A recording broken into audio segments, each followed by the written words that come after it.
911. Calm down, tell me what the problem is. Okay, where did the car crash? By the high school on Park? Okay, by the Belle Plaine High School. Is there anyone injured? Calm down for me. You got to help me a little bit here. How many people are injured? There's blood. Okay. Are they trapped inside the car?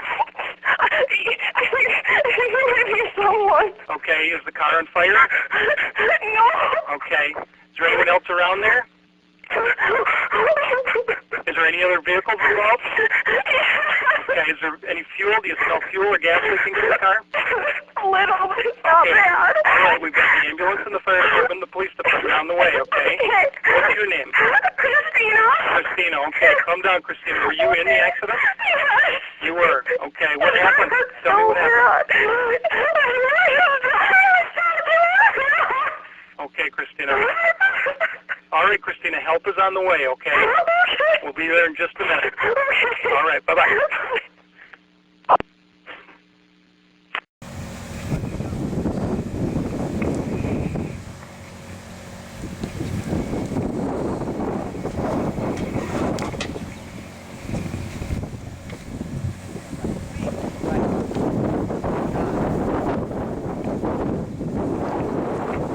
Just for your information as to what's taking place right now, the 911 call was placed to Scott County Dispatch, and that is how an incident would occur. 911 would be called, dispatchers would get as much information as they could, where the incident was taking place, what was wrong, what might be needed there. Then they'll notify the law enforcement, fire, and EMS to come and provide assistance. So at this time, people are moving. Fire trucks are coming. You can hear the sirens now. That is exactly how it would work in real life. And if you're in that car, you're very scared, you're very nervous if you're conscious.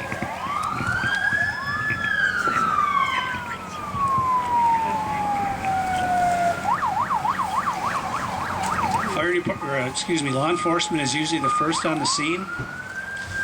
They're going to be providing scene security. They're going to be doing investigation at some point, reconstruction, and initially just providing first aid.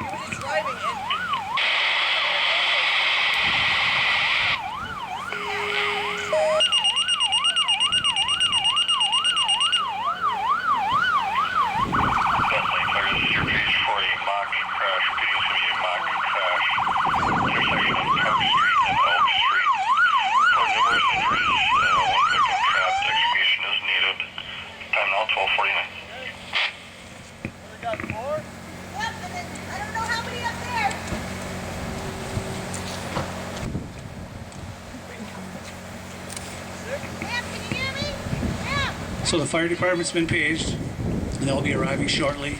And now law enforcement is attempting to provide some first aid, find out what's going on, what might be needed for additional help.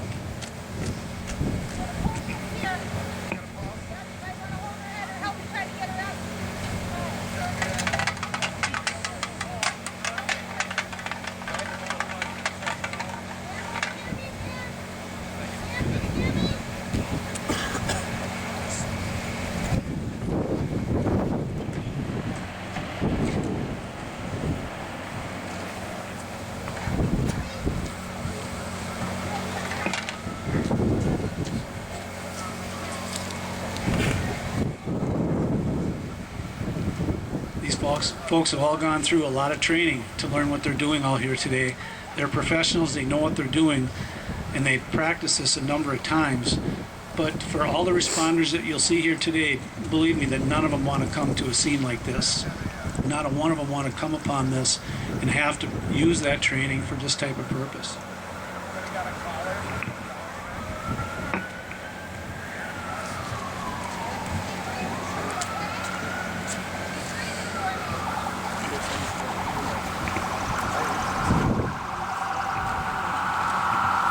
When fire arrives, they'll be providing any fire suppression just in case the cars catch on fire, which is possible. They'll be helping with scene security and patient care. And it looks like in this scene they're going to be doing some extrication, people that that white car are unable to get out on their own, and they can't get the doors open. So the fire department will have to make some attempts at getting those open with some of the tools they have. If you're in the back seat of that white car, you're very scared at this point. You can't get out.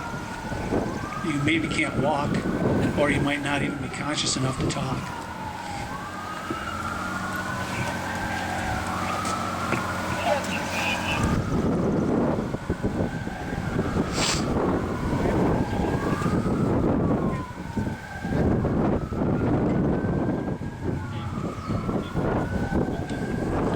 EMS has also been paged by now, and they are responding. You can hear the sirens. Imagine this scene at 2 o'clock in the morning or 1 o'clock in the morning.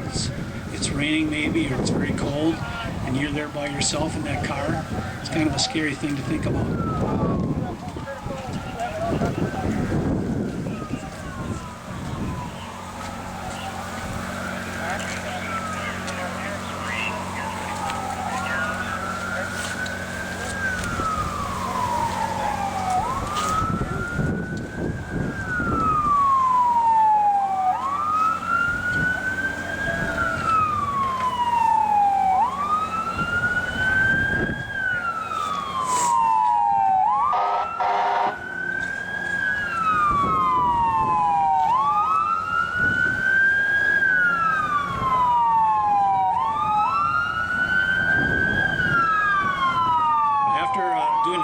It sounds like they've determined that there's some pretty serious injuries and they need an air ambulance to come and carry somebody to the hospital with that.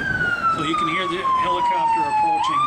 Fire department will also be setting up a landing zone for that helicopter. They need to look for wires, level ground for that helicopter to land on, give them some advice about injuries and things like that.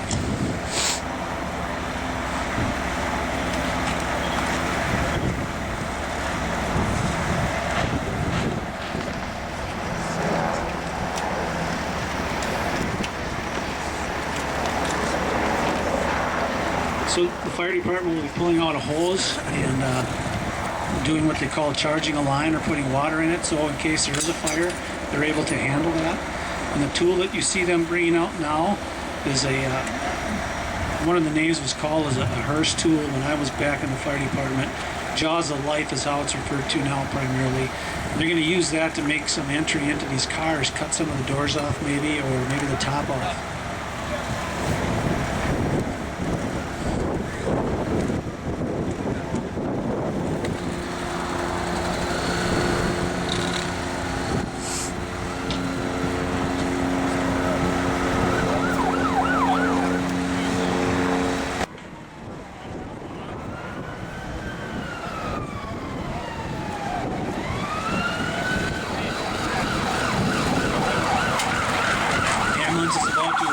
Scene. They're of course responsible for patient care. They're going to triage the patients to see how badly they're hurt and who needs help first.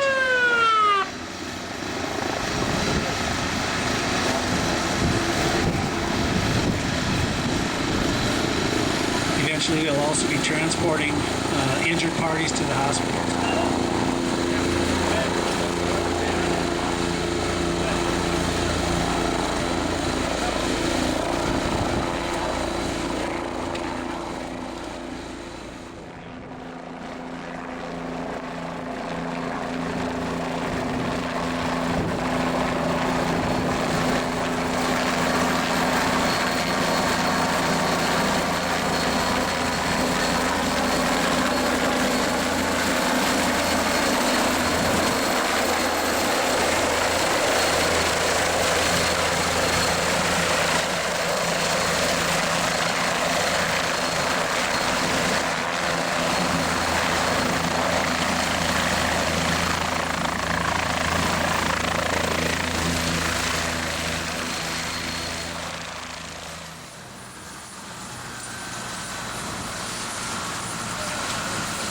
As you can see, they have to be very careful when they're taking people out of these cars. They're careful about further causing injury to their backs or their necks. They want them to be as stable as possible. But they still know that time is of the essence and they have to get them out of there as quickly as they safely can.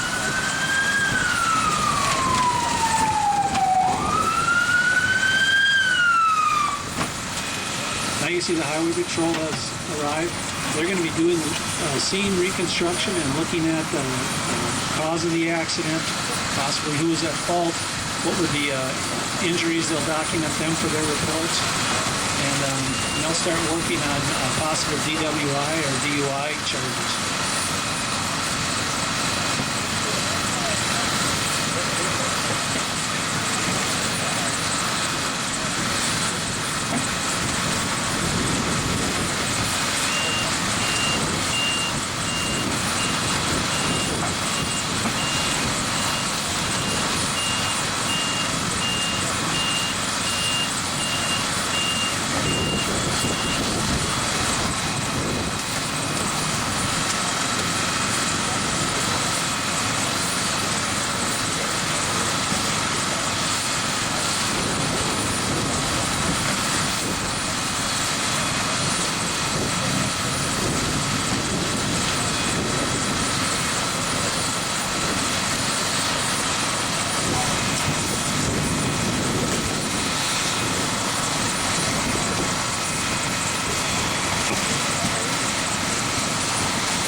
You're inside of that white car when they're making those cuts to that door, trying to get that door open. It's very loud. The car is shaking. It's again, it's a scary place to be, especially if you know you can't get out on your own and you're relying on somebody like that to help you. They know what they're doing, but it's still a scary situation to be involved in.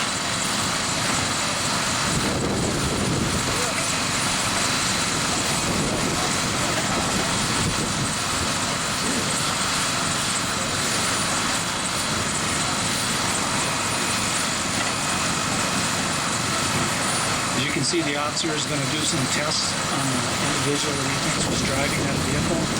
He needs to determine the cause, as I mentioned before, and these tests are one of those things that they'll do to make that determination.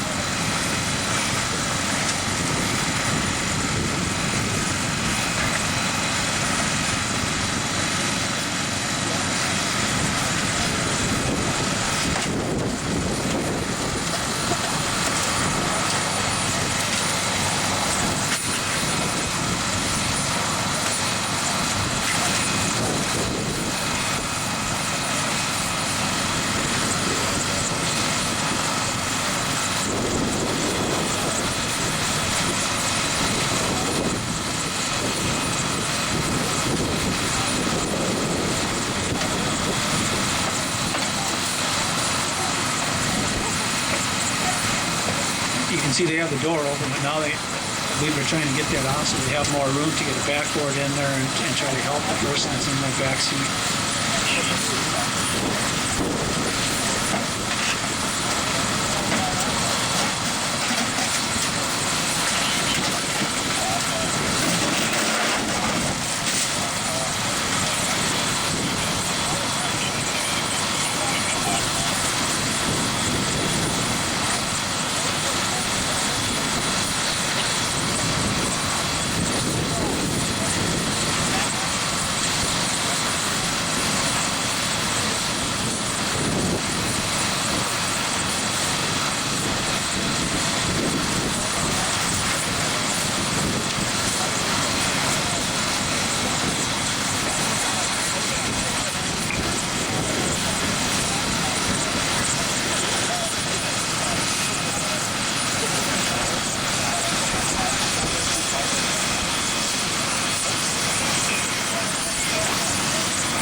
Not sure if the people in the cars were wearing seatbelts, but that's very important. You need to remember to wear seatbelts. And injuries that occur in Minnesota, majority of the folks that were killed or injured were not wearing seatbelts.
See the officers putting handcuffs on the person that was driving the car. Looks like he's taking him into custody and he's going to jail. Charges will be determined based on people that may be killed in this crash or how severe the injuries are. And if he was drinking or if he was impaired by some other kind of drugs.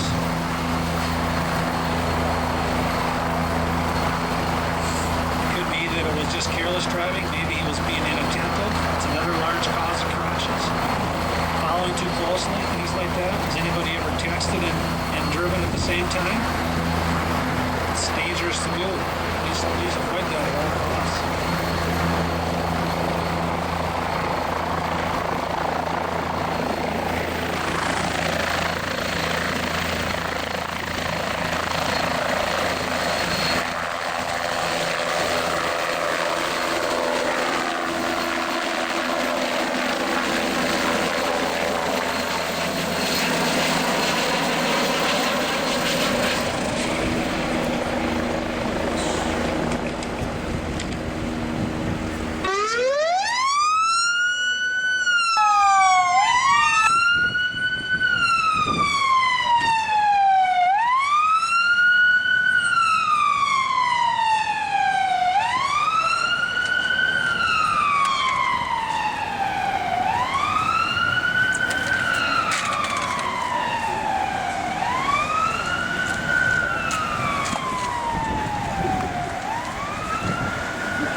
But it looks like all the injured people have been taken away or will be shortly. Looks to me, and as it's officer just told me, that it's alcohol related.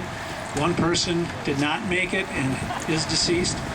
So what they need to do now is wait for funeral home or medical examiner to get here and process the body. As I mentioned, it's an alcohol-related offense, so the driver is going to be arrested and charged. If somebody has died, it will be up to the prosecuting attorney to decide what the actual charges would be, but it could be criminal vehicular homicide, which is extremely serious, and you're probably looking at prison time if that's happened. So it's another one of those decisions that person made. Turned out to be a very poor decision. Friends were killed, injured. It's not a position you want to be in.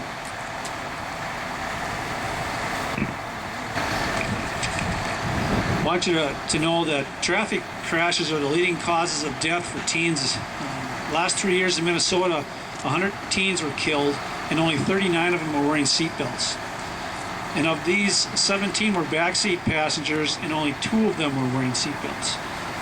So please keep that in mind. Sometimes it's difficult when the person that you're with is driving and is not wearing a belt and maybe thinks that you're a little funny for putting it on or insisting that they put it on. It can save your life. And I'm not exaggerating that. You can see here, this is a realistic crash that can happen. Those things are in the car to save your life. The next few weeks, there'll be a lot of people out on the road. There's going to be prom, I understand, is tomorrow. There's going to be graduations coming up.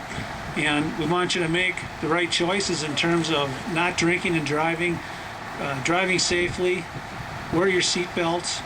You don't want to be in this position. You don't want to have your friend laying across the top of that car, and it's because of something that you did or decision that you made that leads to something like this.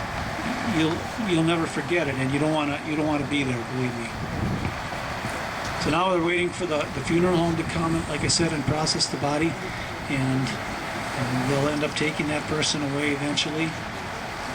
And the driver is still in the squad car and will be going to jail.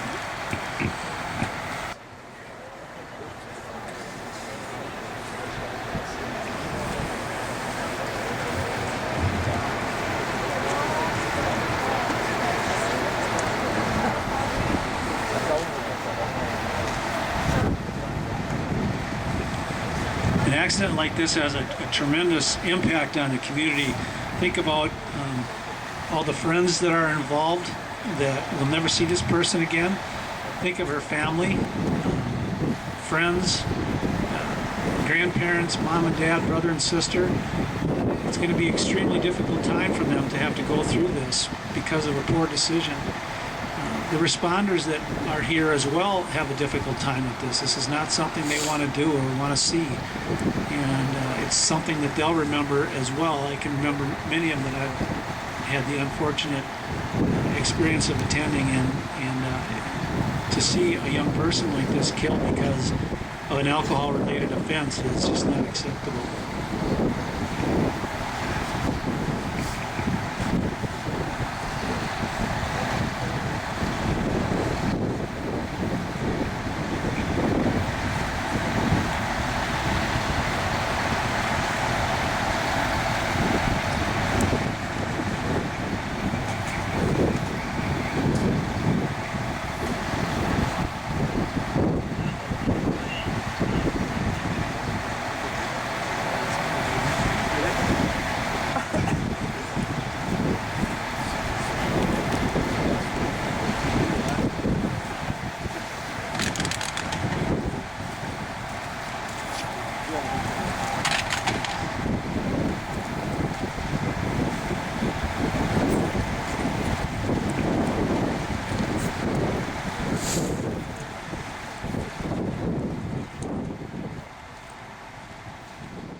So the cars will be cleaned up, glass will all be swept off the road, and everything will get back to normal here.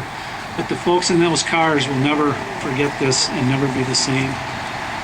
That's why it's so important for you to remember that, make good decisions, think about what you're doing and what your friends are doing. Don't be afraid to say something like wear your seatbelt or slow down. Or if your friends are drinking, don't let them drive. Take the keys away. It might cause an argument that night, but you'll be happy you did it in the morning.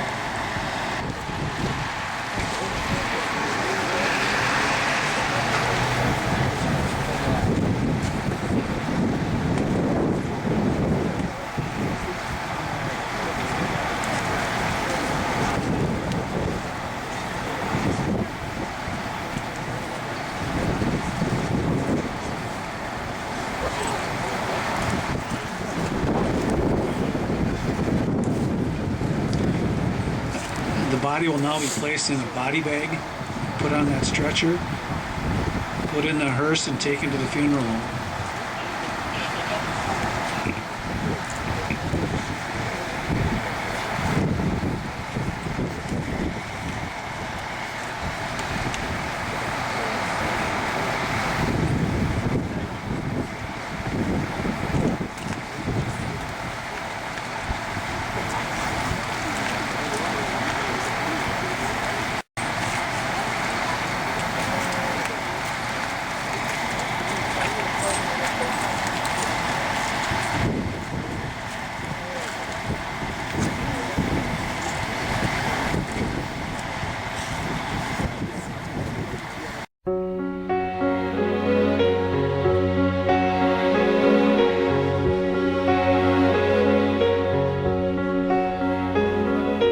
Open my eyes, I try to see, but I'm blinded by the white light. I can't remember how, I can't remember why I'm lying here tonight, and I can't stand the pain, and I can't make it go. No, I can't stand the pain. How could this happen to me? I made my mistakes, got nowhere to run. The night goes on as I'm fading away. I'm sick of this life, I just wanna scream. How could this happen to me?